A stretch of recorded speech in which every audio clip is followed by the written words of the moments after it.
put out later. All right, you ready? Yes. Hey, welcome to another episode of the Black Guy Who Tips podcast. I'm your host, Rod, joined as always by my co-host, Karen. and we're live on Wednesday, ready to do some podcasting. Took yesterday off, but everything's fine, everything's good. Just gotta rest. Working these jobs out here in these streets. Mm-hmm. Um, the official weapon of the show is The taser. an unofficial sport. What about? A bullet ball, extreme, extreme, extreme. Let's see. I guess a little slice of New York. For me, I was walking to work today, and the dog poop forecast, it was calling for a lot of poop. I don't know if it just because everybody was stuck inside, they just forgot how to. Okay, and they dogs finally got outside and started moving around again. Yeah. I don't know, or they just forgot how to pick up after they fucking dogs. Cause yeah, this shit was pretty ridiculous. It was raining poops like cats and dogs out there. It was lots of poops all over the place. Ew. Yeah, I had to definitely watch my step. I tripped. I didn't trip in any poop, but I kind of like stumbled and twisted my ankle just a little bit. Not Oh, too you much. okay? Yeah, I'm fine. Not too much. Okay. This is enough to like wake you up like a nice cup of coffee in the morning. Just like now I'm awake. Um, I'm still alive. yeah, but that was really about it for today's stuff. I turned in my draft of a deep dive that I'm working on. The deep dives are like the part of game theory where Bo talks sometimes at the end for like sometimes it can be up to like 10 to 12 minutes of him breaking down just one subject. Last year we wrote those mostly in pairs, but this year the writers we've gotten our individual ones and then we go to the head writer with it and stuff like that. And Right. so I'm writing one, and it was one of those things where, like I said, I forgot I was a bad bitch. So first I was like, oh my God, how am I gonna write 12 minutes of shit, or eight to 12 minutes of stuff? But once I started working on it and I got it organized, and then over the weekend I was like, all right, cool, I think I know what I wanted, how I want to do it on Monday, and turned it in on Tuesday, and I got my feedback today, and they liked it. It's got to be organized a little bit differently, but I expected that because Mm-hmm. this time going through the process, um and I truly look at it like a process. I my office mate kind of laughs at me, but because it's my mentality. But I am like Idris Elba in Pacific Rim 1 when he said he Right. You goes have no into. attachments, right? Yeah, he said you go into the void, you can't have no attachments and you nothing. I go in with nothing. Like I'm like I don't turn in bullshit. I write to the best of my ability. I think it's hot fire when I turn it in. I never expect them to just go, "This is great." The end. Right, right. It's gonna go through rounds, no matter how perfect you think it is. It's gonna go. It's rare that you get something that it doesn't go through at least a round or two. Exactly. Everything should go through rounds. And Right, like I said, I only turned in one thing that got no notes, and then by the end of the week, it didn't even get on the air, and it had notes later in the week. Like it was impressive the first time they read it, but by the time they had different thoughts on a different day, it was right. less. It didn't have something to them that it did have a couple days before. Part of that's the process, right? Mm-hmm. Like we And probably the should have. demands change, and what they thought they wanted one day, they might not need, or whatever the case may be. Yeah, well, and also different stories are important in different ways, and Correct. you get to Sunday and it's like, oh, this story was hot shit on Wednesday or Thursday, and by Sunday you like this isn't even a story anyone cares about anymore. Right. But that was a great lesson for me because I was so proud of that, and then just kind of be shit beyond my control. It was like, yeah, by Sunday it just they or Saturday they weren't feeling it. So I just kind of learned from that. So I write shit to the best of my ability, but I don't expect that to mean much. I expect Right. them that bring their ideas. Plus, everyone has a role in a job, and you're just not gonna find people um that just get shit and go, yeah, whatever, like that. Then they would be terrible at their job. So, Yes, they you would be. know, when you turn something into like the head writer, they should have some ideas on how to make it better, or else what the fuck do Hmm. they do? And I'm sure and then by the time the other reason that it's, that I don't get too attached to it is ultimately it's got to be Bo's voice and Bo's belief systems and Bo's words and all that shit. So uh I I think I know Bo's voice pretty well. I'm not Bo Monty. Right. And there's gonna be things he thinks and says in a way that my brain just I'm not gonna get there because I'm not him. Right. And you don't want to be too patronizing and write shit too much like this is a colloquialism you would use because he needs to feel that it's his and or else it just won't work. And so anyway, I turned it in. I was very proud of it. I got some good feedback. I think I can make it even better. And that's just part of the process I learned last year. And I look forward to making it better. And Right. honestly, I'm turning this is about 2 months out from when it's gonna air. So a lot of shit can change. Like Yes, it can. anything could happen. So I'm just like, it's good work and it's good practice and all that Hmm. stuff. But yeah, so I'm I turned that in and that was cool. Um and so that's been straight. We had our first couple people that tested positive for COVID. It doesn't seem like it's spreading in the office or anything. Obviously, through the protocols, they send people home, and Right. we get tested every day we walk in and all this stuff. But it's about that time. I knew the holidays are coming. People are gonna want to see their families. They was stranded in them airports. People, yeah, the airport situation. People were gonna um go home. People were gonna go to parties. People invited me to stuff. um just because they knew I was in the city and by myself, and partially I'm just a loner and I'm okay with that.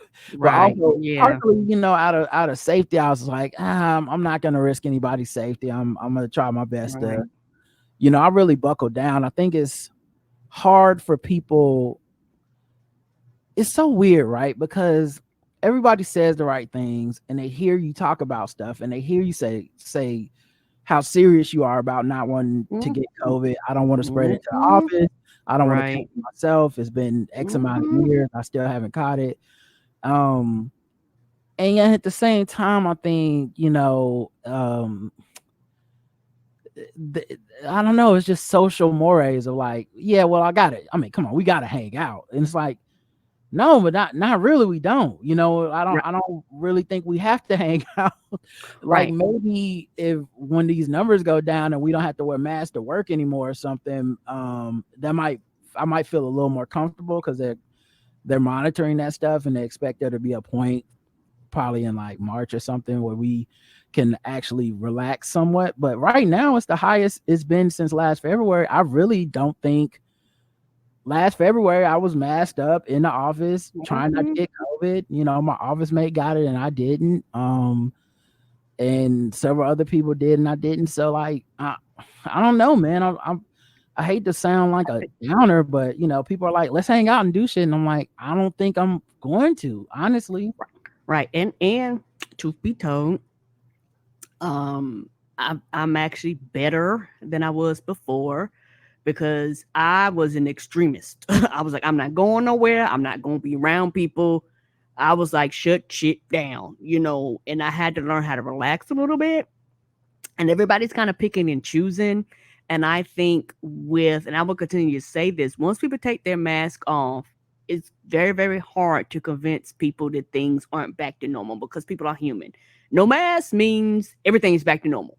Like a lot of people, they don't go through that transitional phase where they'll kind of test the water.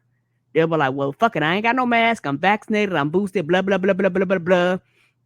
and they go out in the world just thinking they're invincible. Then I'm like, oh shit, I caught it. And I think for a lot of people, it's easier said than done. Like you said, they can say the right things, but when it comes to implementing it and like being very disciplined and be like, nah, I said what I said and I meant I'm not going and, out. That's and very hard for people to do. as the conditions change, I think those are the things I'm monitoring. Like, we come in every day and we see on this whiteboard the number of people hospitalized per whatever, like the amount of positive tests, all that stuff. We see it every day we walk in. So when it gets above a certain point, it's like, all right, y'all, we got to mask up, we got to social distance, blah, blah, blah. So, but at the same time, you knew this was going to happen. I'm not panicking. I'm not worried Mm-mm. in that way. I'm just going to stick to my discipline. If I do see people, it'll probably be in like settings that are just not out and about, like, oh, maybe I'll see you at your house or you can come by here or something like that. But I just don't think I'm gonna be really kicking it. But at least not for a while, But anyway, so that's another thing. And then a total washed update. I changed my Apple Watch face. You can do it on the app on the phone, and they Mm-hmm. got some neat faces on there. And I switched it to this one that is really cool, where like it has a bunch of information on the front thing, where you can see like the weather, the wind, Oh the shit. yeah, it's Oh, that's in one of the last updates for the phone. I mean, for the watch, right? I don't know if it's the last up. It's just you can change. You can always change faces. You could do this at any point. I mean, change faces, but I mean, some of the ones you watching might be on like the latest one. I don't know. No, this is. I Okay. think this one been out for a while. I just haven't experimented. Ah, I got my watch and just kept that. the Kept standard. the face that the African black, red, black, and green faces that I like that match my band.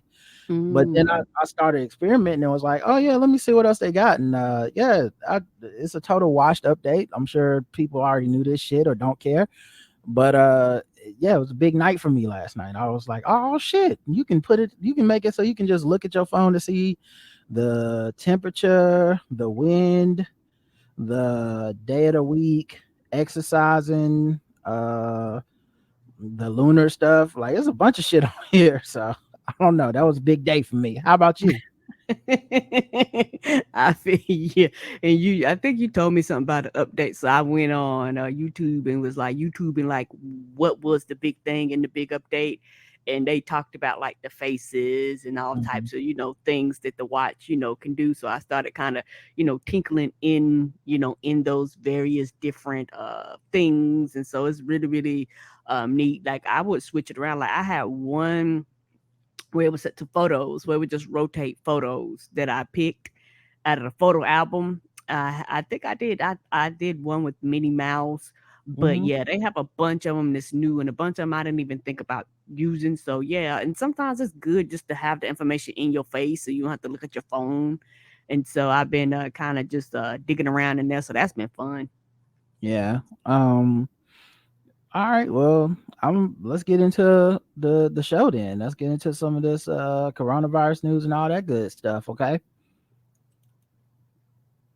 As soon as this wants to play, but take your sweet time. I watched Pinocchio on Netflix last night, and Okay, I you got want some to? I got some movie reviews I'm gonna do solo. So for our premium people that listen to spoiled movie reviews, you should be getting some reviews soon. Mm-hmm.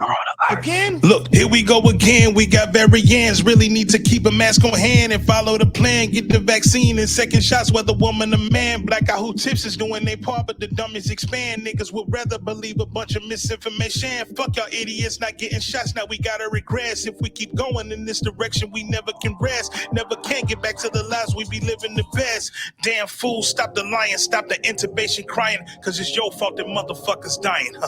Damn fool, stop the lying, stop the ventilator crying, cause it's your fault that motherfuckers dying. I do not understand this shit. I'm not a fan of this. We were like one win from the pandemic championship, but fuckers wanna leave it to game 7 with Giannis Delta Kumpo blocking forward progression and Chris middle fingers to your plans. Man, damn.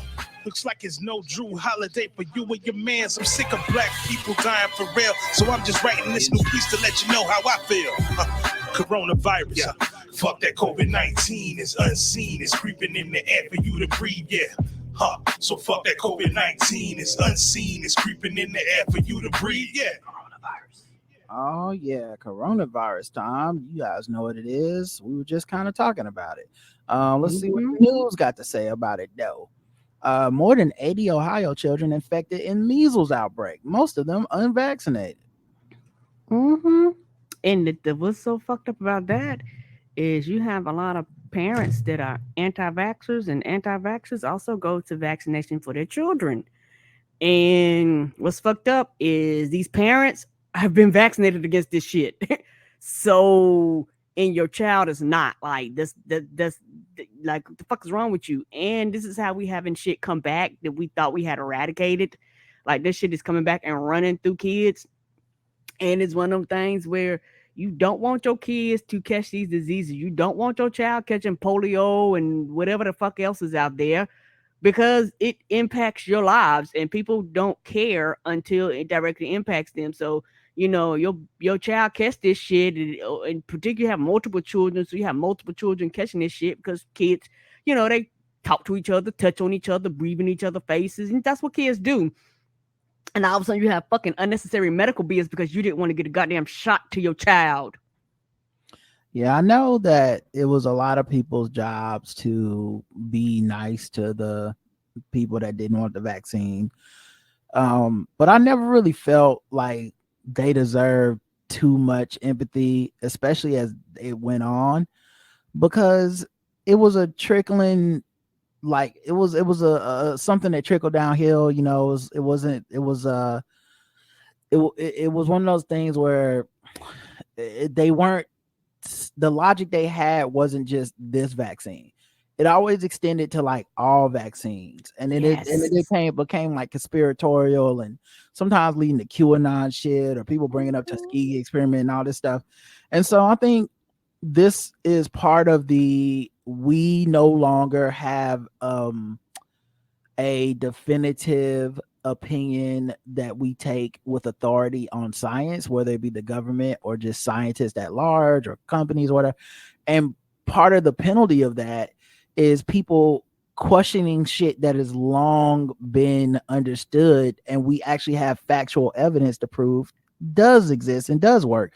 So it becomes like, if I don't feel like the measles vaccine is worthwhile, I'm not giving it to my child. And we're like, but we have evidence that it works and damn near eradicated the shit. Yeah, I don't care because I don't feel a certain way, and my feelings are more important than facts. So I think this is one of the things I think about. And it's also very, very scary for people that actually have children, particularly if you have children that are going through the process of getting vaccinations, because it's a slow process. When the child is born, they don't pump them full of needles. You have to slowly get children vaccinated, and then you have children that are immunocompromised and shit like that. It can't get certain things. So it's like, now you're risking my child, or either my child actually might be vaccinated, but it's one of those things where children, because children are children and they kind of collect germs, they fuck around and give it to the parents. So like we all impact each other, whether people want to believe it or not. And it's just selfish and self-centered for people to just act like just me and mine, and we don't affect anything else around us. It's not true. Yeah, and I think it's gonna be interesting because the hospitals are getting full, and then here y'all go bringing in fucking measles kids and shit. And some of these diseases have some pretty harsh effects depending on how long you wait to get treatment and shit. So COVID-19 cases in Canada could increase in the new year, health officials say. And they basically warn of the fact that there's variants that are happening that show more capability to escape our immune system. Omicron is the latest variant of concern. It's the most transmissible variant we've seen so far. Wait, how old is this? Oh no, okay, so 2022. I was just like, damn, Omicron. That's last year. But whether that's enough Oh, to it's drive, it's still in the buildings. yeah. So I think what they're saying is the Omicron shows the ability to vary, to create Mm-hmm. variants, and those may escape the drug, the immune system and the treatments that we have. Um, so yeah, they basically said they expect a uptick next year. We'll see. Well, Um, yeah, we will see. I think within 2, 3 weeks after the first of the year, probably middle of January is when we're gonna get the true numbers of what happened over the holiday break. yeah, Like we're starting to get it right now, but a lot of people are still traveling and moving around. But when people kind of get back home and get settled down, because 2 weeks people, people travel New Year's. I mean Christmas, people gonna travel New Year's, so people just been traveling back to back. And so once people kind of sit their asses down and get back in their normal routine, that's when we actually will see if the hospital numbers are going to go up and how people are testing and all that, those yeah, types of things. yeah. I think we said that before. Yeah, I think everyone's anticipating a uptick, but if it's like variants that escape the immunity, I think that will be even different than just people catching, Agreed. coronavirus. Once again, you know, can't stress enough uh what people consider vaccinated. It really it needs a updated definition. We've talked about this a bunch of times, so I won't go into any details, but y'all know what I mean. Yes, it does. And boosters. Yep. um and other news, the ICU is full, and medical staff on the front line of China's COVID fight say hospitals are overwhelmed. So I believe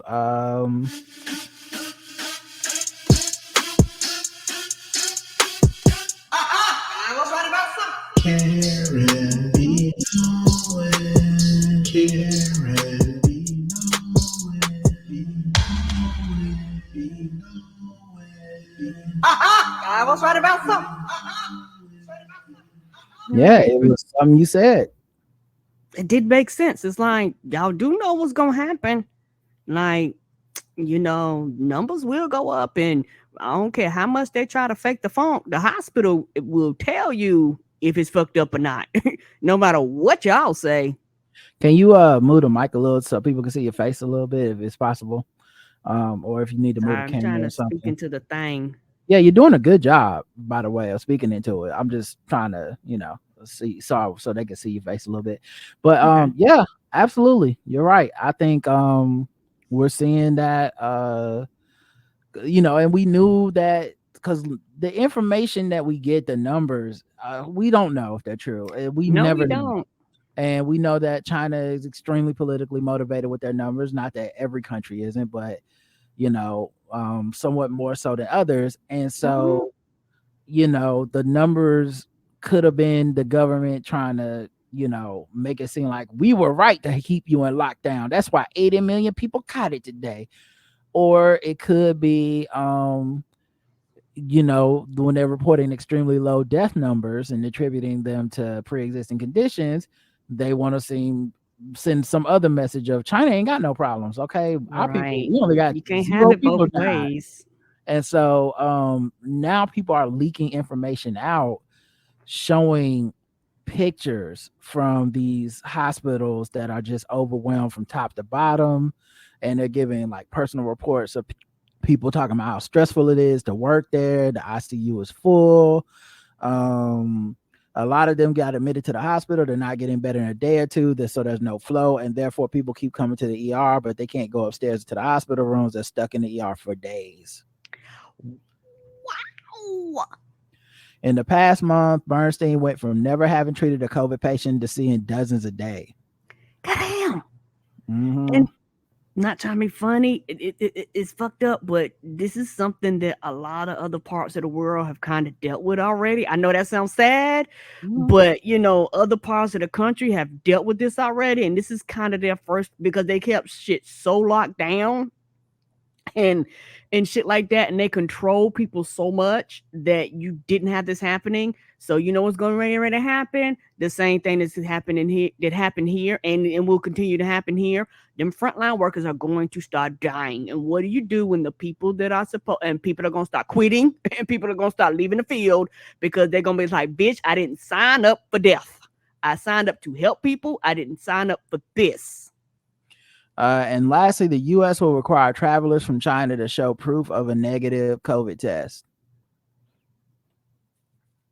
So I guess we all the way back. Everything that was old is new again. This is like the first day of the pandemic shit. Right. And because, like I said, because they're actually experiencing shit for the first time, because they actually, the way to, and the thing is, it's funny how everybody, and you said this, how everybody goes, we ought to be like China, but it was like no country is above the spread of this. But and it was just and because of humanity, it's just a matter of time till people revolt against that shit. And even in a dictatorship where people literally feel like their freedom is under stake, people are like, I don't care. I'm not taking the vaccine. The vaccine we have isn't even that effective, but I'm just tired of you fucking locking me down. Right. Telling me it's for my own good. I don't trust you. I can't go nowhere. I'm somewhere and y'all decide to lock down. All of a sudden, I'm locked somewhere. I can't see my family, can't see my friends. And people are like, hey, dog, like, this shit is ridiculous. Yeah, the humans going human, dog. All right, let's get out of this. That's all the coronavirus news that we have. But we do have some LGBTQ news. Let me see what you want to be. You better move your body.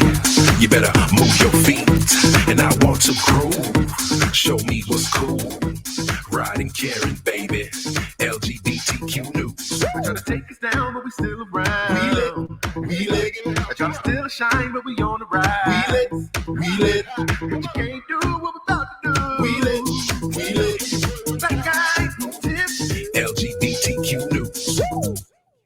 All right, let's get into it. 2 women arrested for invading gay politicians' home to rant about drag queens.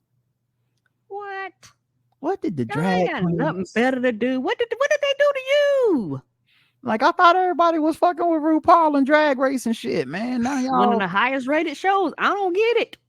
This is that weird information silo to America's bullshit where, like, it's a whole part of the world now that believes that drag queens and drag shows are about grooming children and all this weird like bullshit that they just made up out of nowhere, and they're running up in people's homes. This could have ended way worse. They invaded a New York City council member Eric Botcher's apartment to complain about drag queens reading books. The council member had attended an event at a public library geared towards autistic children.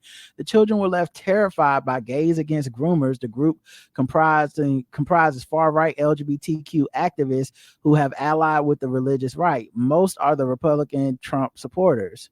The group targeted Botcher's office first, scrawling vulgar slurs on the hallway outside the office. They did the same outside of his home. Now, how the fuck are they not arrested for that? Press all of the charges, all of them, because not only that, the safety for them and the safety for the politician and let's the kids. Right, and let's say you'd have had security somewhere there that shot and killed them because they were like, we don't know who the fuck you are and why are you here. How is this not terrorism or something? The Drag Story Hour event was held at Manhattan, the Andrew High School Braille and Talking Book Library. As Botcher walked in the door, he tried to engage protesters, but was met with jeers and shouts instead. He posted the video of the confrontation on Twitter, drawing the group's ire. Oh, I'm sorry. Can you hear that? You probably can't hear that, right? Give me 1 second. I'll see if I can share it so that you can hear it. All right. All right, here we go. This is him.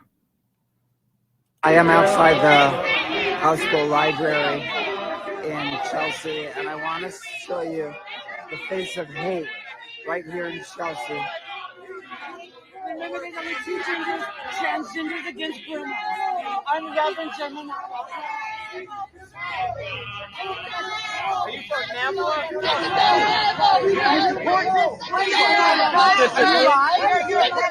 What are you, a pedophile? Walking around with your fucking ugly shit, man. Get the fuck out of here. Trannies against rumors. Yeah.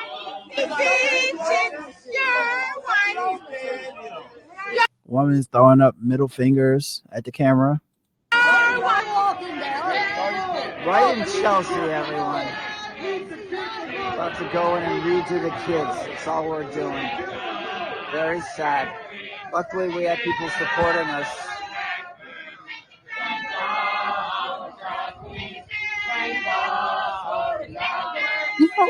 It's crazy because of every documentary and movie I've ever watched. How do you not know you're on the wrong side of the protest? Like the good side is never portrayed as it's never the people with slurs and middle fingers and saying fuck you doing with your ugly shit over here.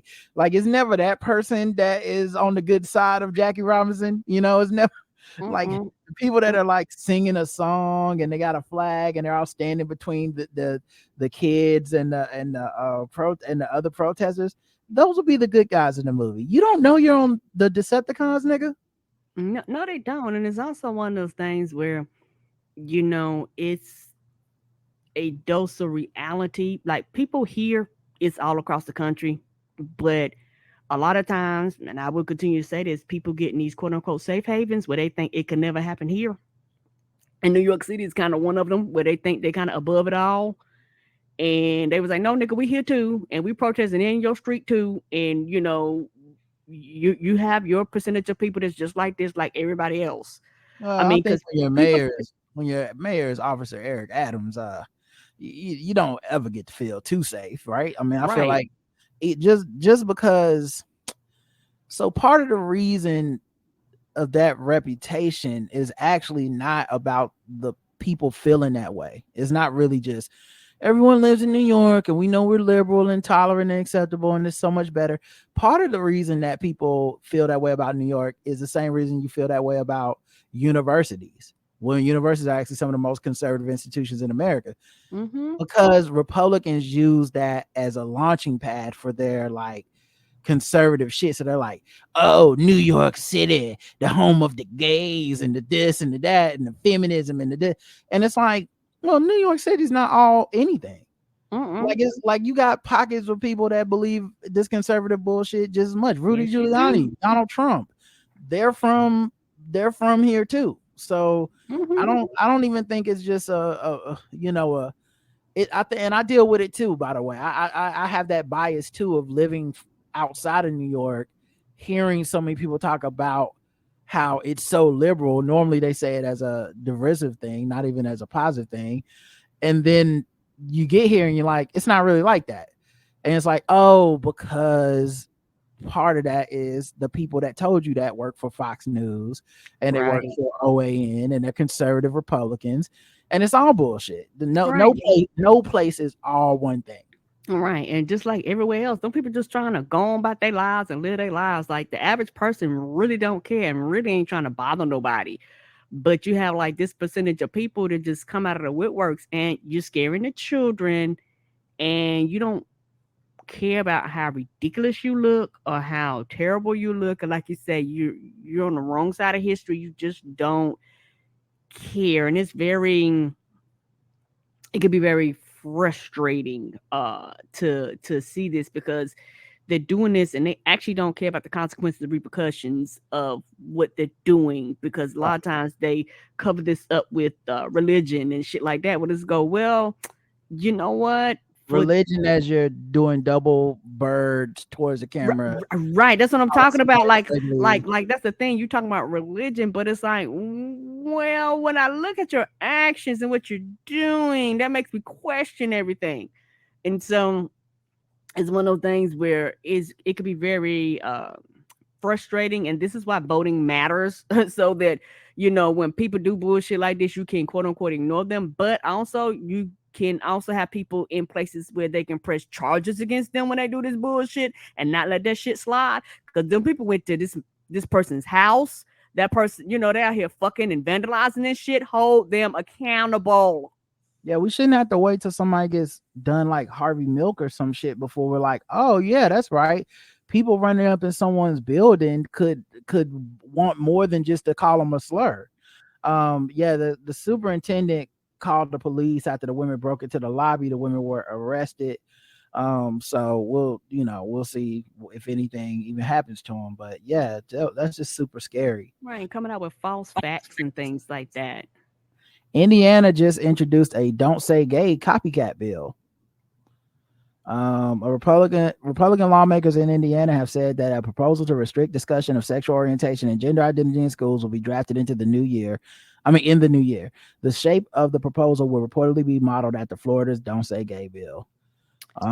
Yeah, because a lot of these states are like, we don't, since they know, one, we got a Supreme Court that won't stand up for LGBTQ people's rights. Correct. And because the way that the Supreme Court is doing a lot of this shit is by going states' rights. We're just not we're gonna strike down anything federal that will protect people, just like they did with abortion, and then we'll go up to the state. Well, some of these states see the getting while the getting's good, and they see what works in other conservative states, and they see, hey, we got the numbers. Let's go ahead and put some of this draconian shit on the books. Like, you must pretend that there's only cishet people in the world until 8th grade or some weird shit like that. And yeah, I'm not surprised that another state is doing it, and I expect to see more. Yeah, and the thing about it is so fucked up, and this boils back down to it. I will stand on this until my dying day. Voting matters. Who you put in these offices matter, and who you put in these municipalities matter, because like they pass shit like this, and so who you put in office matters, because somebody votes for these judges, or either they're elected officials, like somebody put them in these positions. So let's say you challenge it, depending on where you are, you're gonna have judges to be like, fuck it, and push it up to the Supreme Court, and odds are the one we have now don't care. And on top of that, you have to be aware, because what they'll do is that they'll make these laws, and then they'll turn around and make laws and say you can't protest. They turn around and make these laws and make laws and say you bring your ass out here, the police got the right to whoop your ass. So who you put in these offices and these locations matter, because they know people are going to get mad, and know people are going to be upset, they know people are not going to like it, but they don't care. So they'll try to do everything in their power and pass laws so that you literally can't protest. And the thing is, it will eventually get to the point where people will have to actually, quote unquote, break the law in order to get shit done, to protest and shit like that, because that's the end result. They want to make it so they can just pass shit and you can't do anything about it. Like, they want to make it where, you can't silently protest. You don't have the right to do these things, because in their mind, they just want to pass laws and they don't want to have to deal with the consequences, the repercussions. But yet that video you just showed, what were they doing? They was like, they're protesting. Then like they have the right to do that, but you let somebody else on the quote unquote other side do that, all of a sudden they want to shut shit down. They don't want to hear it. So it's like, well, how come one party gets to protest and the other party all of a sudden, y'all want to bring out the police and disperse and disband and shit like this? And this is why it boils down to voting and who you have in your offices, and not only the president, but who you have for your motherfucking dog catch. It don't matter who you have in these positions, matter. Yeah, and I know every time we do this segment, it always turns into talking about voting, but it really is that simple, and at the same time, it really is that important. And I hate that we sound like a broken record, but the bills that they're passing, they can't do without being put into office. Right. And some of the bills that they're attempting to pass, they're passing because they feel that safe in their seats. They don't think there will be consequences for doing these things. And if Florida is any indication, there weren't consequences for Florida for all the anti-LGBTQ shit that happened. So the people that are hateful, they believe in their power of their vote, and they're using it. And they're doing as much to make the power of our votes not count. And the other thing is, while they address this type of culture war shit, you notice we're never talking about them addressing poverty. We're never hearing them talk about children's education or reading levels. They're trying to underpay teachers. They're trying to defund school budgets. The only time they want to give some money to a school is to give teachers guns or put more cops in the school. Like there's other serious shit that is going unattended to for them to promote their culture wars rather than focus on, problems that every student has at school.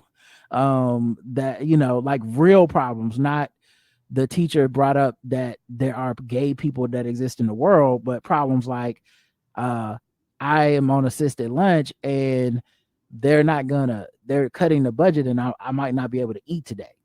Right. So it's Right. just And sad. kind of the same, but kind of not. I was watching, I love to watch like kid stuff, like, Nickelodeon and Nick Jr. and all that type of stuff. And they were showing a thing where they're actually raising money for, children. And I didn't realize this. They say 1 out of 4 American children are actually go hungry, like they don't eat at all. I was like, what? I was looking at the TV like, for real? They was like, yes, sir. They was like, yeah, there are a lot of children in this country, in this food rich country that cannot eat for varying different reasons. And it's like, and like you say, instead of them tackling that, instead of them tackling children being abused, instead of them tackling the safety of children, reducing classroom sizes, paying teachers more, you Well, know. they make up abuse. Yes, They they say do.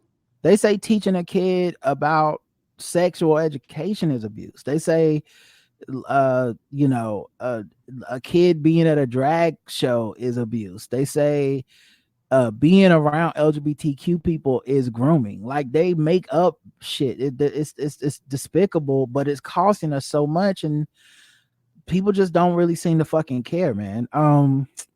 A gay MAGA congressman elect George Santos allegedly lied about his entire past and possibly even being gay. In November, George Santos became the first openly gay Republican elected to Congress. His election helped the GOP secure a slim majority in the House, but a New York Times investigation has found that the representative-elect may have misrepresented many key elements of his biography and resume during his campaign.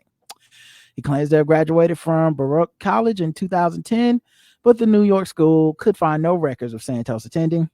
Why Santos do people do that? They could actually find that shit. Do you know they could actually be like, hey dog, did this dude never 10? They could be like, nope. The fuck is this? I think, you know what though, he already won the election. Right. That is So I right. think that's why they do it. And I think part of the reason you can get away with it is you a white dude running a Republican and facts and the truth don't matter anymore. And people don't have the time and resources because newspapers, especially local newspapers, have been stripped of money and budget and jobs. Mm-hmm. They probably don't have the time to even do these investigations and shit until it's too late. Right, not like they used to, and it's like the local. A lot of times, your local newspapers are the papers that actually break, particularly around your area, would break shit like this. Like while this person was running, you would have a team that would go, but that would actually go and investigate each candidate. Like they would check this shit. They'd be like, "Oh, do y'all know he didn't graduate from so and so?" And do y'all know that? Like before they start running and all that stuff, like this would be the shit that they would do. But like you said, because they're cutting down, they don't have the budget, they don't have the funding. A lot of their money and the things they do is kind of went online, and so a lot of their resources have dried up. So a lot of this investigative team shit, and don't really do anymore. And it's sad because those are the things that matter. Because like you say, once they get the position, they're not gonna strip it away from them, even though they should, because you lied, so you're not qualified, and truth be told, is because they're white, because they were black or brown, they would be like, oh, you got to get this position up. You lied. Santos' biography on the National Republican Congressional Committee includes the mention of his having attended New York University, NYU. NYU could find no record of his attending either. He also claimed that worked for Citigroup and Goldman Sachs after graduating. Neither Wall Street firm had any record of his work in there. Friends of Pets, a charity he claimed to found in 2013, also appears to be bogus. The IRS found no records of that organization holding tax exempt status, and neither the New York nor New Jersey Attorney General offices found records of the organization being registered as a charity. So nobody did any investigation on his. He just made up shit, and they was like, "We'll vote for you." The intended beneficiary of a 2017 fundraiser thrown by Santos says they never received any funds from the event. Harbor City Capital, a Florida-based investment company where Santos was regional director during his unsuccessful 2020 campaign for Congress, was accused by the SEC of running a $17 million Ponzi scheme. Santos was not named in the SEC lawsuit against the company, and he has denied knowledge of that scheme. The Times also found that he has twice been evicted for non-payment of rent, once in 2015 and again in 2017. Santos himself has claimed that he and his family own 13 rental properties, but only one apartment in Rio de Janeiro is listed on his financial disclosure forms. And property records in New York City and Nassau County show no document or deeds associated with him, his family, or his family firm, the Devolder Organization. Despite having reported $750,000 in salary and over $1 million in dividends from the company, Santo listed no Devolder Organization clients in his congressional financial disclosure. In 2008, he stole a checkbook from a man his mother was caring for while she was working as a nurse in Brazil. He later confessed to using the checkbook to purchase shoes and was confessed to using the checkbook to purchase shoes and was charged with the crime. Brazilian prosecutors say the case remains unresolved as he never responded to an official court summons. So yeah, in November, in an interview, he also claimed that his company had lost 4 employees in June 2016's mass shooting of Orlando's Pulse nightclub. The Times found no evidence of any of the 49 victims of that tragedy ever have worked for Santos or any of his companies. So yeah, what's interesting about this too is that I think in a different article they talk about how they discovered he was actually married to a woman. I mean, doesn't mean he can't be gay, but right when you've lied about everything, right, people would question this too. He also said he was Jewish, and when asked about that, he said, "Oh no, I mean I'm Jew-ish, like I'm friendly with Jewish people." And I know this might be a stretch, but I'm gonna say it anyway. Trump laid the groundwork for a lot of them doing this bullshit. People don't be wanting to believe this. That man lied. He had been lying for decades. He had been lying for years. He lied. And people was like, I don't care. I don't care about you lying. I'm going to vote for you anyway. And he laid the blueprint for a lot of people to do the same thing.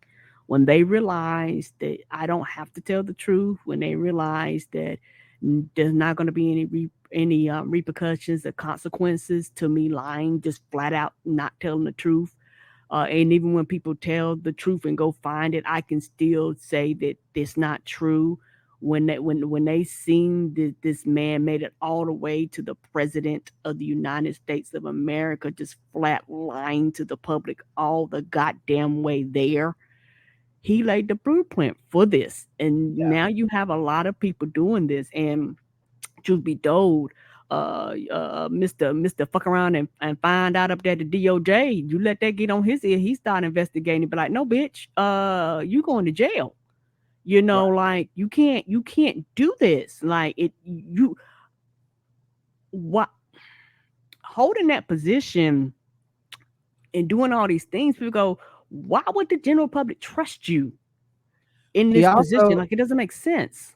He also was found to have misrepresented his Jewish heritage, at one point calling himself a proud American Jew in a position paper obtained by the Ford. In an interview with the New York Post, where he admitted to fabricating parts of his resume, he said he never claimed to be Jewish, but rather Jew-ish. Is that supposed to be like Kenya Barris is Blackish? Apparently so. On which everybody is still black. But I mean, what does that mean? Like, I think they know, and it could be very frustrating when you go, there needs to be accountability, because it's like literally the foundation of everything. You lied about schools. You lied about what you did. You lied about your company. Like, you just all around, nothing about you is the truth. Yeah, I So just it's like, don't. yes, What are question the everything. next steps? Because they did open up an investigation into him, but what happens? Does he go to, if he goes to jail, what happens? If he is like, what happens to this man? What happens to the people that were duped into voting for this man? Or Correct. like, is there another election? Does someone else, just another Republican, take his place? I want to know, because this is like getting office under false pretenses, Barbados has officially decriminalized gay sex. The ruling was part of a tidal wave of Caribbean nations advancing LGBTQ plus rights. The Barbados High Court has decriminalized gay sex in a landmark ruling for LGBTQ plus rights. The court struck down 2 colonial-era laws, one of which said men found guilty of having consensual gay sex would get life in prison, and the other allowed both men and women to be sentenced for up to 10 years. According to the AP, the laws were almost never utilized, but they nonetheless symbolize a lack of equality for LGBTQ plus people. Right. The striking down of the laws reverses that, and overnight tells the entire society that this is consensual contact, and that what people choose to do in their private relationships is not the business of the law, said Tia Braun, the chief executive of the human rights organization Human Dignity Trust. Right. Yep. Good news, and let's get out of here on the good news, because Yeah, we're gonna get out of here on the high note, get out of here while the getting is good. We better leave. Let's get to some regular news.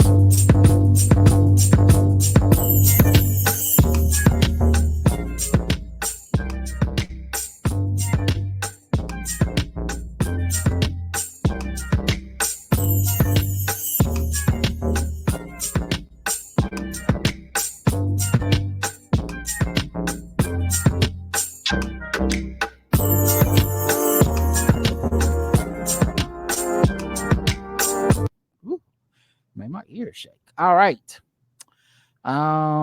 Let's talk about news. Southwest cancels another 4,800 flights as its reduced schedule continues.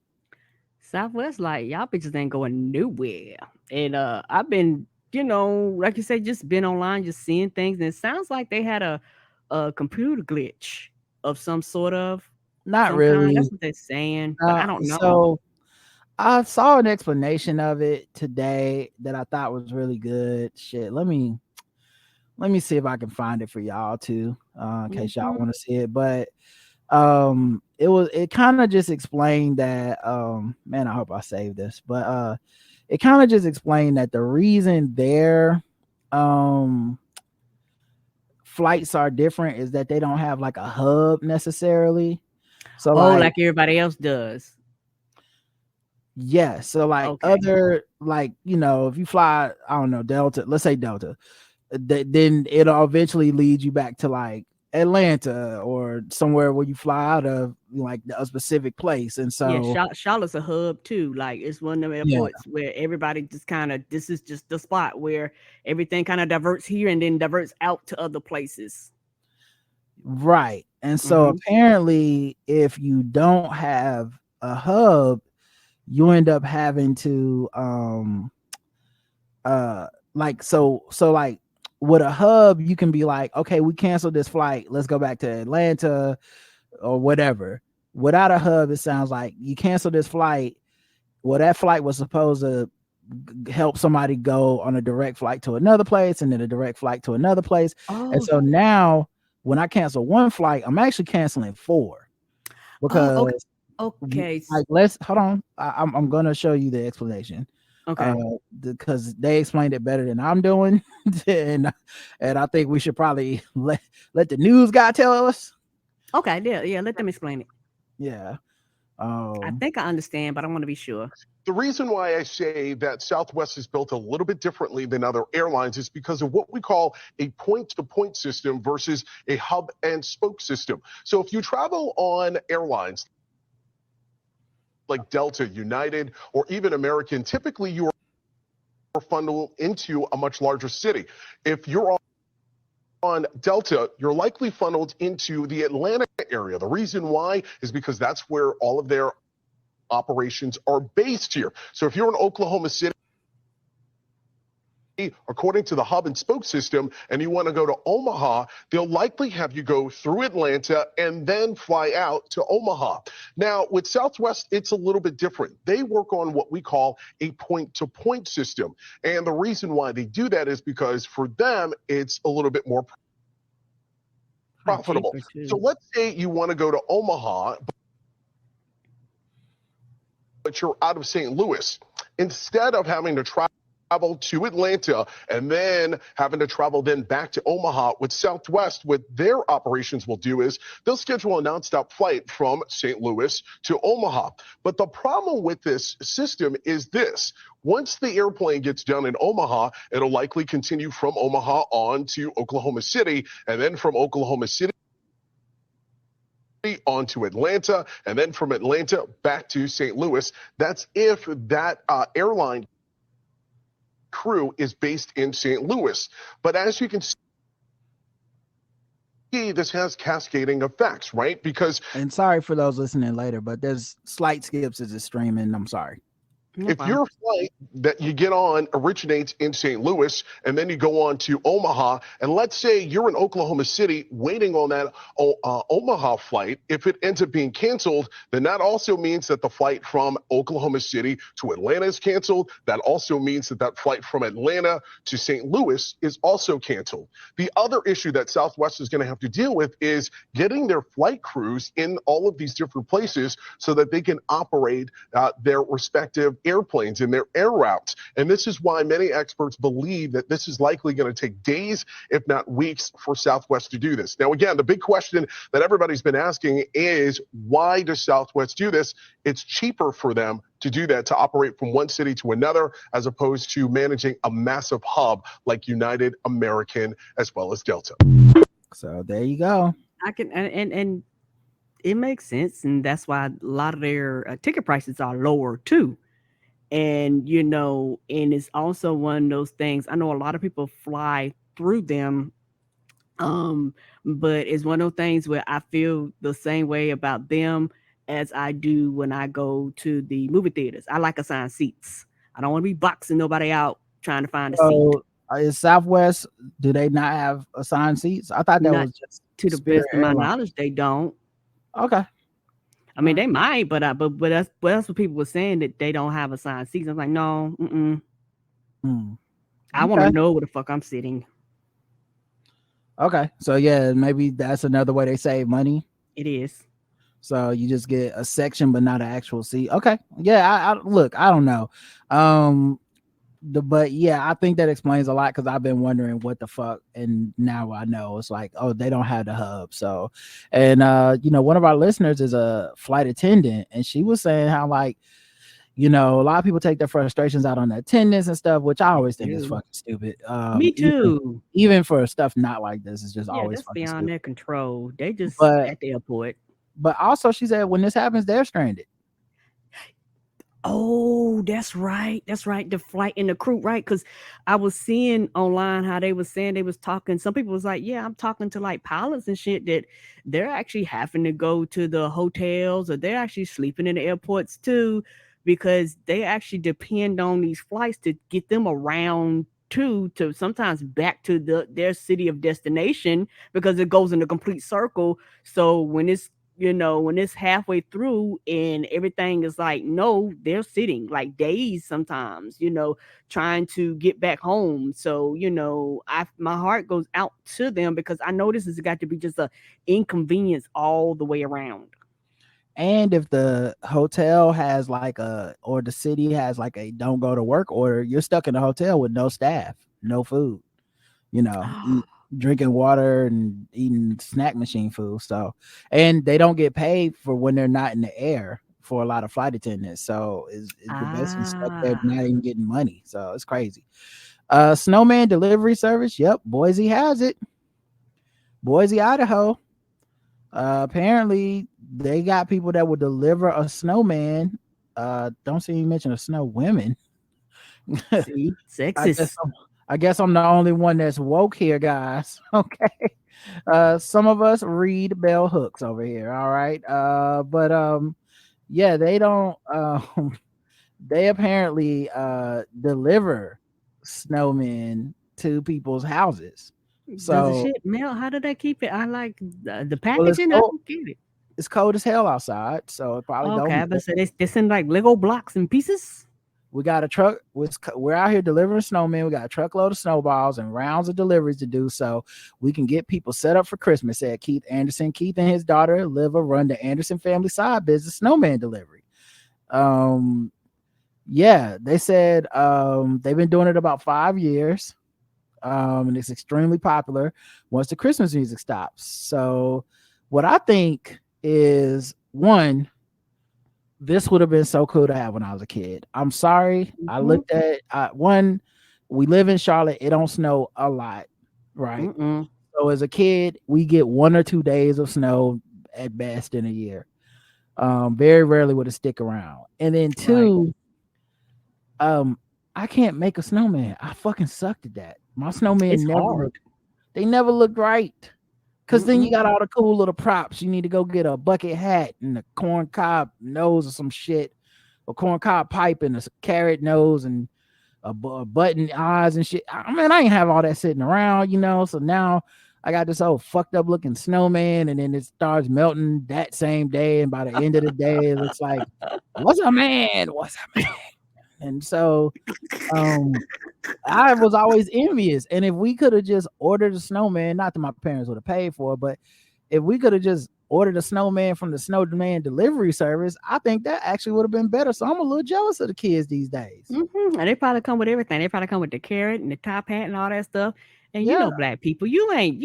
I'm not. You who giving you a carrot to stick in the snowman's nose? You better get out of here. exactly. In a surprise interview, Bill Cosby announces he plans to tour in 2023. Nigga, I guess.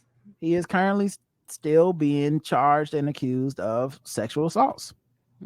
Need to make that money. He got some new ones. No, I don't think it's about him. He need to make that money. I don't think that's it at all.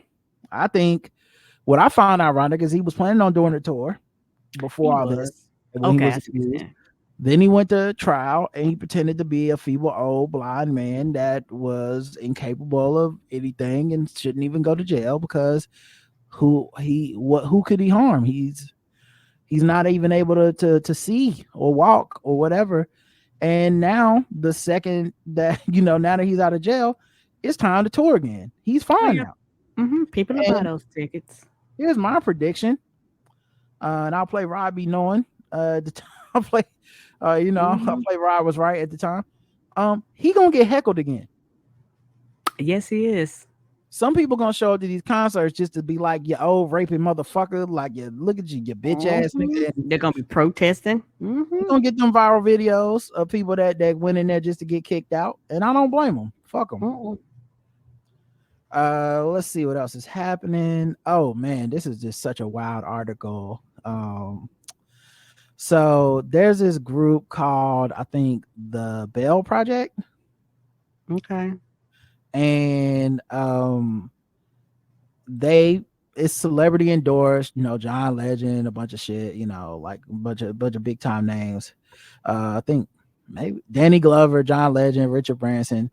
And so it's one of these funds where they bail out people in jail to help them get out on the street, Okay. So well, apparently they shut down their operations in Las Vegas after being sued for releasing a serial criminal who less than a week later tried to murder a waiter. And the Bell Project posted a $3,000 bond for burglary suspect Rashawn Gaston Anderson in December 2021. 6 days later, he shot Ching Yang Wang 11 times in the Chinatown section of Las Vegas. In the plea deal, the 24-year-old was convicted of attempted robbery and mayhem, both with deadly weapon enhancements. He was sentenced to 7 to 18 years behind bars for the shooting. The waiter, who was struck by 7 rounds in the attack, is suing the nonprofit for its role in releasing him, despite his criminal past. Wong, who also is suing Gaston Anderson and Shanghai pizza owner Us Hui the Real Estate Investment Corp, is seeking over $15,000 in damages from each defendant. He got scars all over his body. He can't move his shoulder over a certain height. I don't know how the bullets missed the vital artery, the victim's lawyer said. The lawsuit accused the bail fund of failing to take into account Gaston Anderson's potential danger to the community, given his pending and past cases. In 2018, he pled guilty to attempted grand larceny in Las Vegas and was sentenced to 18 months probation. The following year, he was convicted of felony burglary in New York, and in 2021, he was convicted of auto theft in Illinois. In November 2021, he was also arrested for pandering and carrying a concealed weapon. He was reportedly released without bail and ordered to stay out of trouble. However, he was arrested again the following day on burglary and theft charges. The repeat offender was then sprung from jail after the non-profit posted his $3,000 bond. Normally, when bail is posted, a cash bail, it is a family member or friend who is familiar with the accused. One can say, in a sense, they are vouching for the person. They are risking their own money. A family member comes forward, a brother or a friend, and if they put up $3,000 and this person doesn't show up and reoffends, they lose their own money. But in this case, it was this organization. Here's my thing. I find it weird that they would shut down. I do too. I think you either benefits from it. I think you either believe in this shit and you understand this is part of the cost of it, right? And that it's not always gonna be neat, and it's not always gonna make you look good, and it's not always gonna be like a cool little thing you can put in a hashtag, right? And you're not always gonna have the perfect person to support. But if you're committed to this work, you go, in my opinion, you look back and you go, we bailed out 400 people. One dude did this shit. We don't see a reason why we wouldn't bail out 400 more. Right. There is no perfect. There is no perfect when it comes to this shit. And I think if you're truly committed to that, then you continue to work. Mm-hmm. I don't understand how they shut it down. And I know it's funny because, this is one of the things I talk about when we talk about these slogans and these hashtags and defund and bail everybody out and no cash bail and stuff. Part of that is a risk to the community. It is. That's the truth of it. Everyone likes to talk around it. And the reason I push back on talking around it, the reason I push back on these people that are like, I'm from prison abolition, except for Tory Lanez. The reason I bring this shit up is because what I'm hearing and what you're saying is when the push comes to shove, when the rubber meets the road, when the fucking fat hits the fire, you're gonna bail because you won't be able to look better than everybody. Right. You won't be able to look perfect anymore because a lot of these people just want to look the part. They want to look better. I'm better than you. Mm-hmm. Well, sometimes this is the thing that comes back to bite your ass. And to me, I think you should, even if you pay the man, even if you go, listen, you're suing us and it was part of our actions that led to this, here's $15,000. Even if you pay the man, I still would rather you do the work. And I don't understand how you can just fucking get out of here, and of course, crime and violence are finicky, interesting things because it sounded like he met the qualifications for a person to be bailed out, because normally these funds try not to bail out violent offenders, right? Like people that like they don't want to be like, yeah, you stalked your wife and beat your kids, but let's go ahead, no cash bail, we need to get you on the street, right?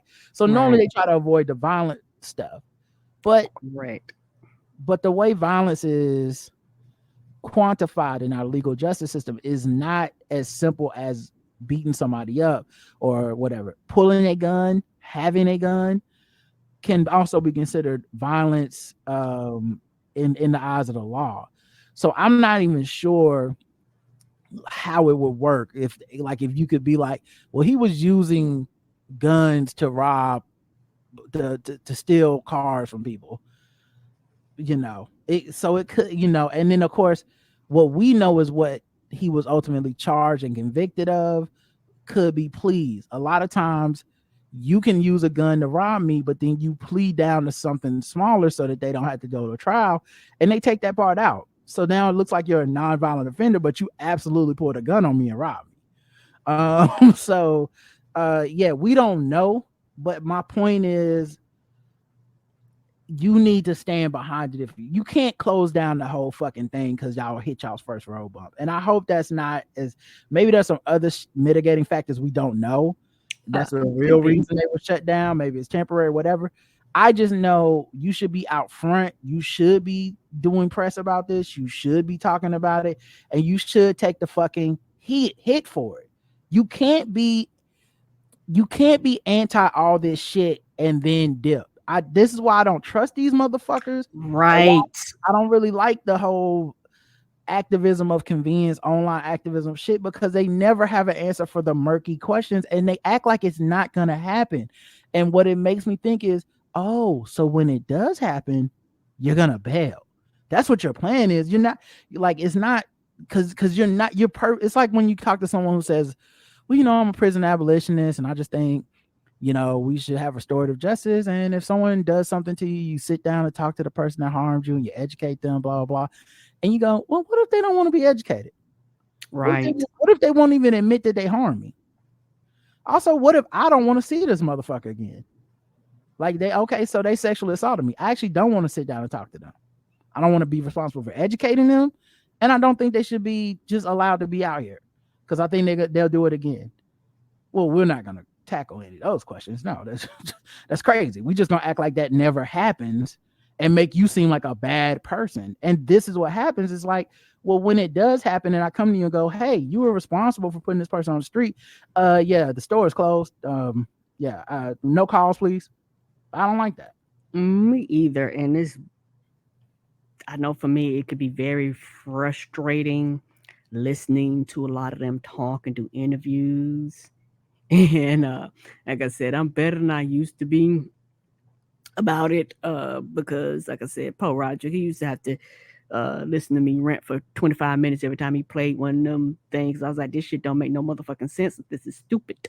Because like you say, when you get to asking the real questions, nobody gives answers. I don't remember which one it is, but years ago you played one and the person was like, they asked about rape and things like that. They was like, well, I was raped. I was like, well, that's you. What about me? I might not go through the same thing. I might not give a fuck. I might say, lock that motherfucker up and throw away the goddamn key. What do you do when people don't want to go along with your system? What do you do?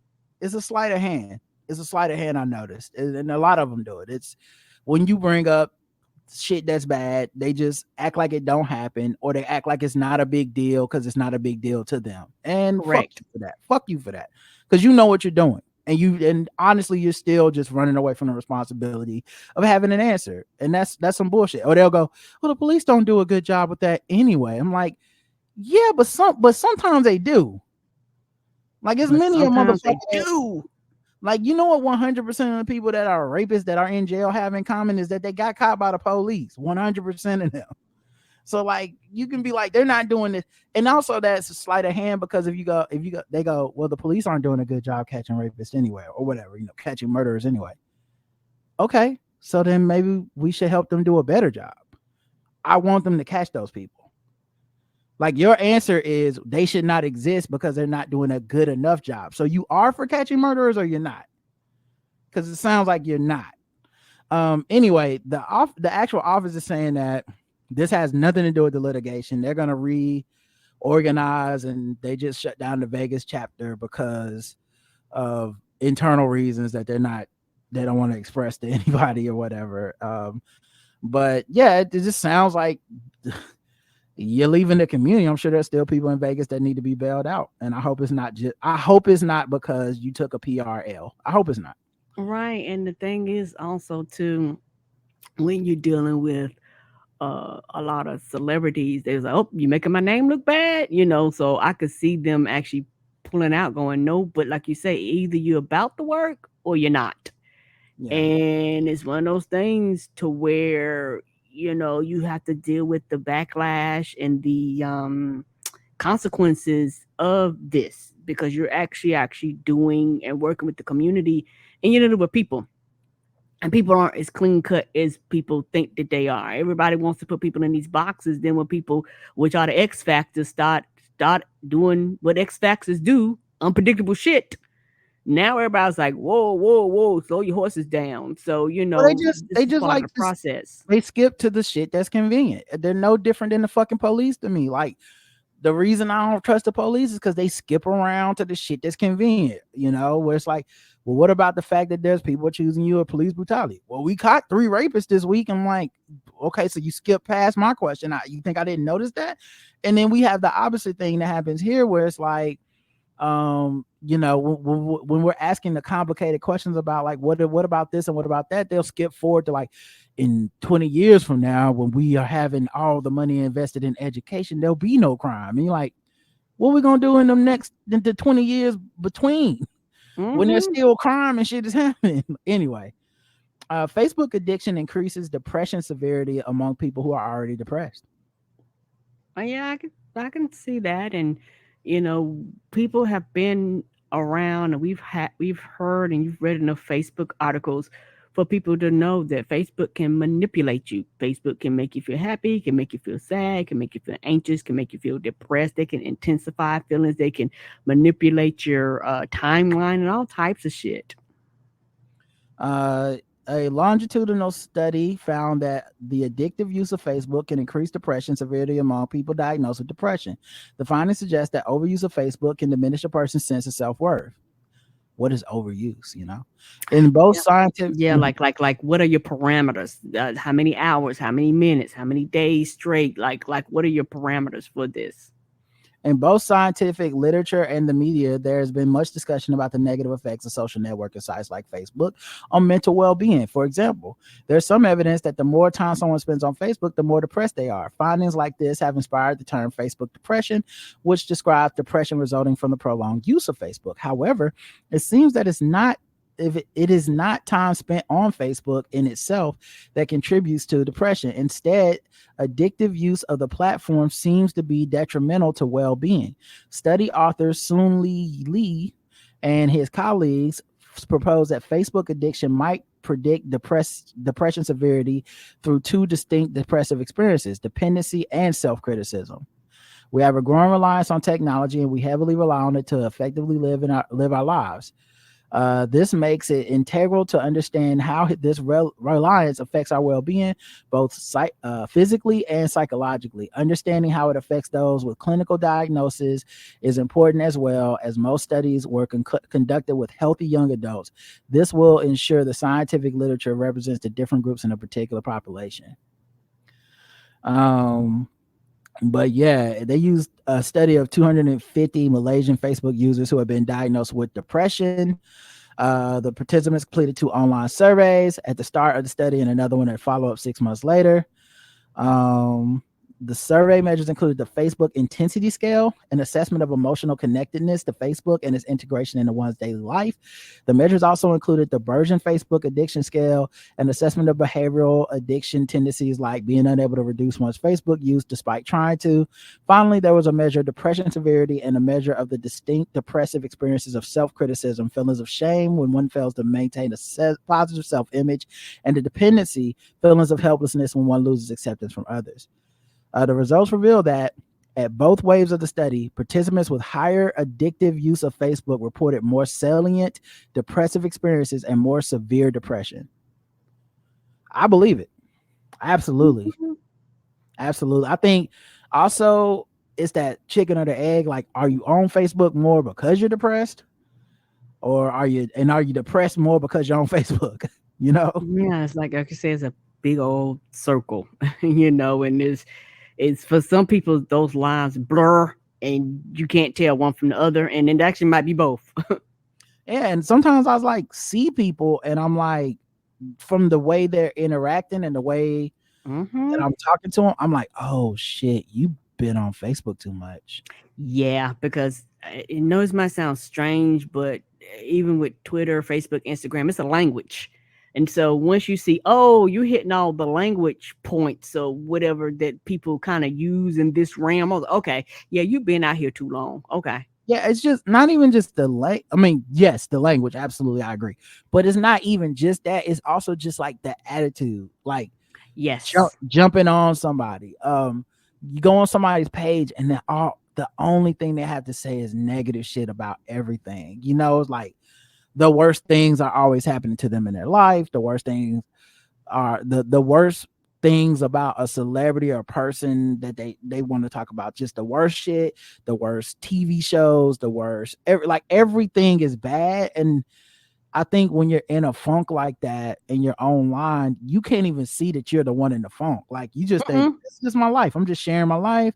This is just da da da. And Right. And you think other people are crazy when they be like, hey, I see a shift in your mood. Like people in your like real life, like people that can actually call or contact you and they can be like, hey, dog, there's something wrong here. You dismiss them because, in your mind, this is normal. And like they said, with any addiction, because I honestly believe some people are addicted to being depressed and being sad. It's an addiction for some people because for some people, particularly on social media, they put things out. I'm always sad. I'm always depressed because it draws attention.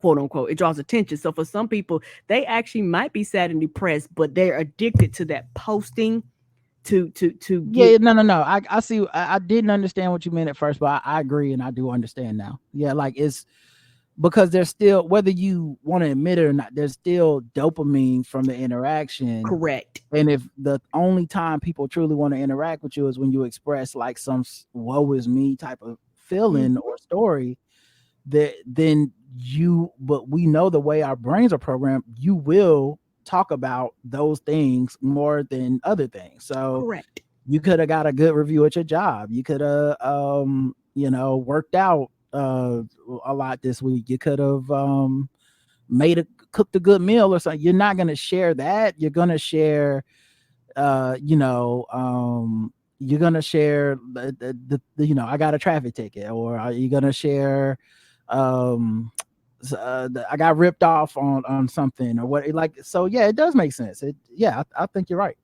All right, let's move into some other stuff. You know what, let's wrap it up with a little bit of guess the race. I know the blacks love when we play that, and really everyone loves when we play it. From being honest, a lot of y'all love it. So yeah, let's do some guess the race, and then we'll start wrapping this bad boy up. Where's my guess the race music? What time is it?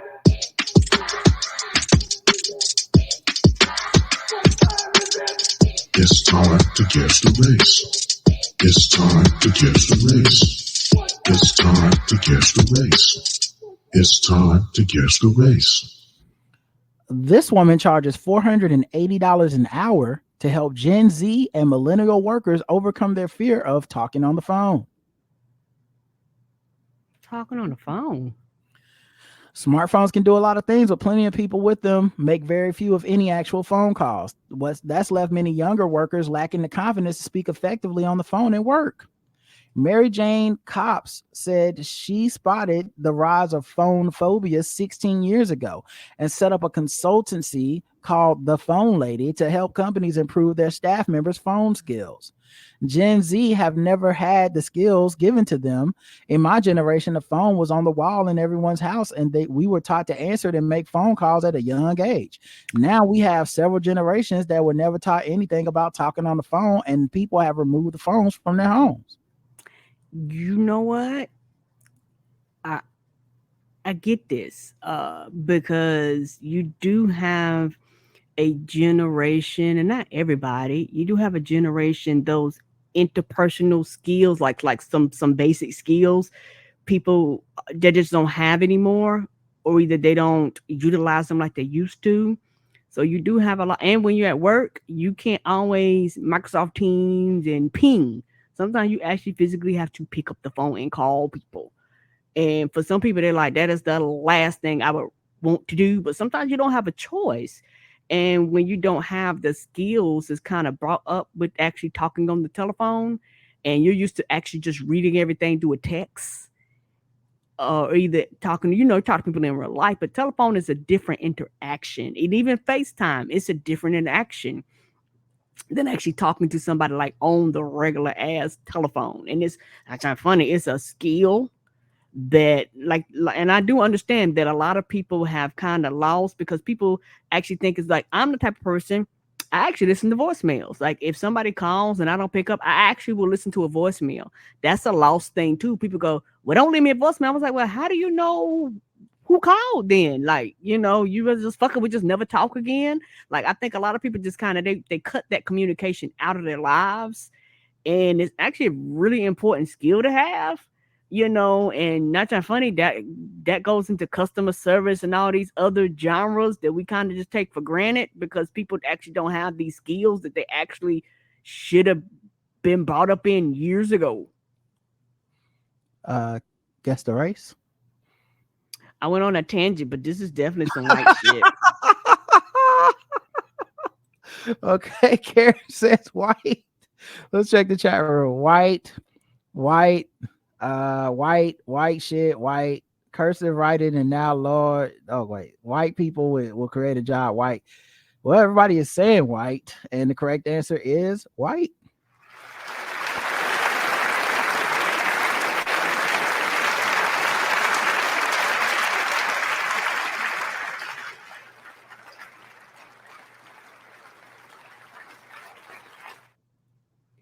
Yeah, she looked like a Karen that wants to talk to your manager on the phone. Mm-hmm.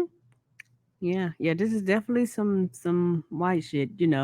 I definitely wonder how this generation does handle the phone at work, because it was honestly, I've always been intimidated of making phone calls and stuff, even before cell phones and shit, in a work capacity, because it was a different muscle than a private phone call with a friend. It It was, is. it was, hey, welcome to, thanks for calling so and so. I'm Rod. How can I help you? That kind of shit. So especially Yeah, when you're black, right. And the thing is, once I understand my job, I don't mind picking up the phone. But when I'm trying to learn the job, I'm like, the last thing I want to do is pick up the phone. You ask me questions and I can't give you the answer because I don't even know what the fuck I'm doing.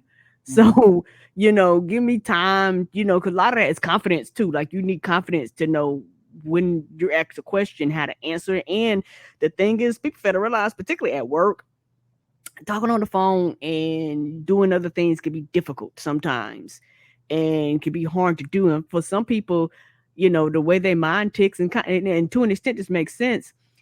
They be like, I'd rather you give me time to research, give me time to look, give me time to hunt. You're calling me and I might not have the answer for you right then and there. And so I can completely understand it. All right, let's get to the next one. OnlyFans star says there's no such thing as bad press after her fuck a fan raffle uproar. Oh. An OnlyFans star who raffled off 20 pound, this is overseas, 20 pound tickets to give fans a chance to fuck her has bitten back at trolls saying there is no such thing as bad press. Scottish beauty Gaynor McKinnon, 27, made 400 pounds raffling off 20 pound tickets to men and sharing the entrants' names on Instagram under the heading "fuck a fan." Oh, you should have named. That might have been a problem. Yeah. They might not want their names out there. People got mad. She said, "No such thing as bad press, though. Keep it coming." I mean, for you, but I didn't sign up for that. I signed up to fuck you. I didn't sign up for the promotional shit. Attention to the competition was drummed up by a Twitter user who wrote, "Just when you think you've seen it all, bird that does OnlyFans is raffling off a chance to scud her for 20 pounds a number. Named and shamed them all too," he added, referencing the fact that the adult content creator shared a screenshot of her iPhone notes showing the names of the entrants, including one bloke who forked out twice. He wanted to double the odds. Yes. He wanted to increase his chances.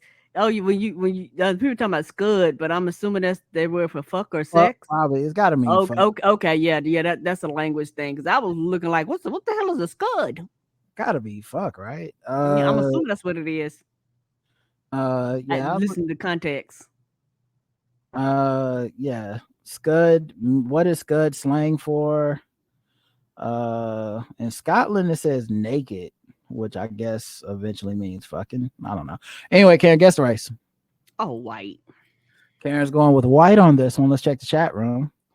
Offering sex with a side of whiskey, redheaded Scottish pog. She's fucking random wankers, white. She's fucking. Oh yeah, milky discharge white. Ugh. In it white, from the land of the whitest of the white people. White ain't no niggas in Scotland. White.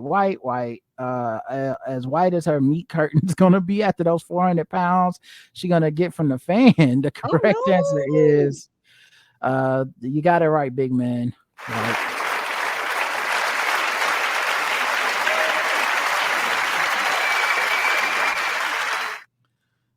Yeah. That is fucked up though to put it out there. I don't get that. Right. It's okay that you did, and it's okay that they paid for it. The problem is like they might not want their information out there, so that's the problem. Yeah, it's just very like those are your fans too. That's very weird. Right. But you know, that's the thing, right? Is like I said, groupies changed in my lifetime. It went from it ain't what it used to be. Yeah, it went from groupies used to be discreet, and that was the point of being with a groupie, to now on the Instagram, it's all about how can you make it about yourself, and there's no money in being discreet. The money is in showing people I only fuck with Drake niggas, and if you ain't got Drake money, don't even waste your time. Like just a different algorithm now. All right. Let's go to the bonus round. Karen got both of them right. Bitch was white. I ain't racist. How can I be racist about anybody or anything in my life? How can I? Call them niggas. Just call them niggas.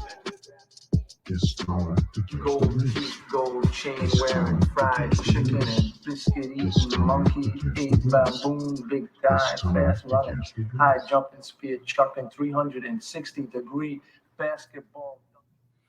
Cops. Driver said he hit 120 miles per hour after a good song came on the stereo. Oh, he was flying. You do have a tendency to speed. I'm not trying to be funny like you. That's why I have to, particularly when I was going from Charlotte to Fayetteville, I would have to put on like what you call it, the cruise control. You fuck around and one of your jams be on. You be like, God damn, I'm moving. Yeah, I definitely did that before. That's how I got my ticket going to Fayetteville.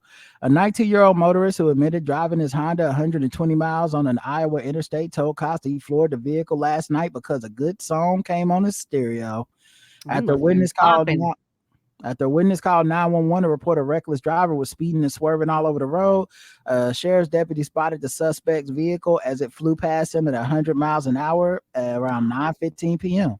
Oh, you get the call. Hey, we just let you know that somebody's speeding. I think I caught him. What song could get you to do 120 miles an hour, Karen? Ooh, what song would get me to? That's a good question. I don't know. You don't know? Okay. I can't think of anything. You know what? Yeah, somebody said Beyonce. Yeah, I get a good Beyonce bop on. Which one?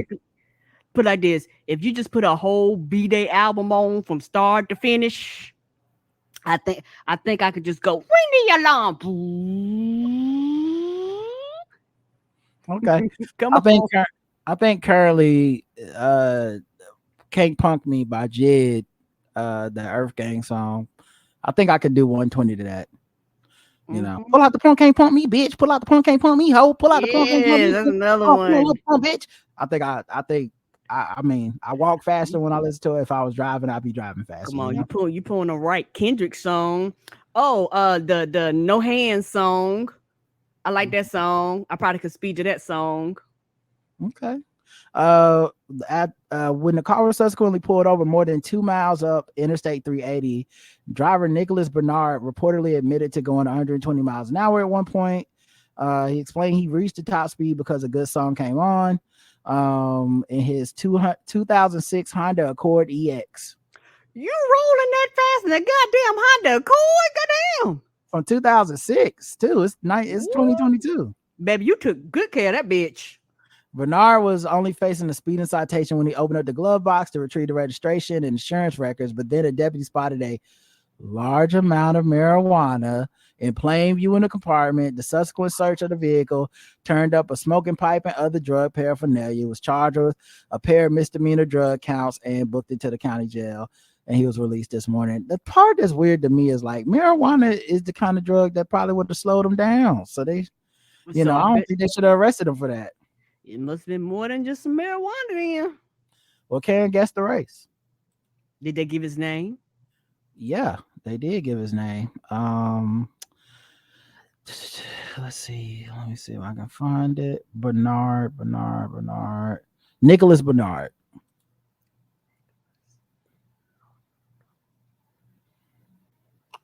I'm going white. All right. Let's see. Don't Stop Believing, white. Let's see. Could Be Any Race. Music Will Do That to You by Iowa is white. He was listening to Nuck If You Buck and Police Bucked black. Must That's have another been good one. Nuck If listening. You Buck. Must have been listening to Fuck the Police black. Bernard is black. Blackity black. Because he caught that weed charge. Black, but his mom is definitely white. Black. Nigga, you supposed to drive slower. White, while faded. Black ass Bernard. Had a subwoofer in the back. White. Black. Whitey gonna white. Black. I hoped he was white. The correct answer is Karen said white. Y'all, a lot of y'all said black. Karen, you got it right.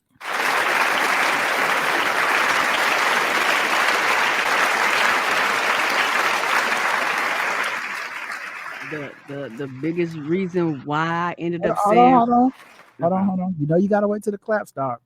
Professional. All right, go ahead. my bad. The biggest reason why I picked white is because it didn't lead to a high-speed chase. You going over 100-something miles an hour. If that had been a nigga, they'd definitely tried to track him down. And then they wouldn't have been just, by the way, we just going to give you a ticket. Oh, while you at it, that's some marijuana. No, they'd have had a shootout. It'd have been a whole shadoo. That should do. Okay. It's a very interesting deduction, but you did get it right. So, okay, knock that. A lot of people missed it.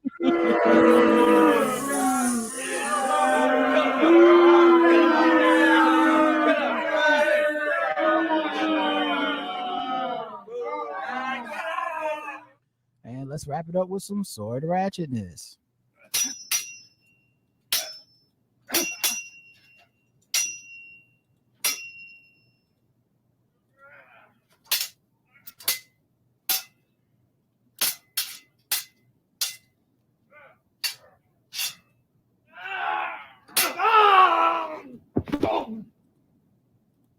You think he was fine? Won't stop believing.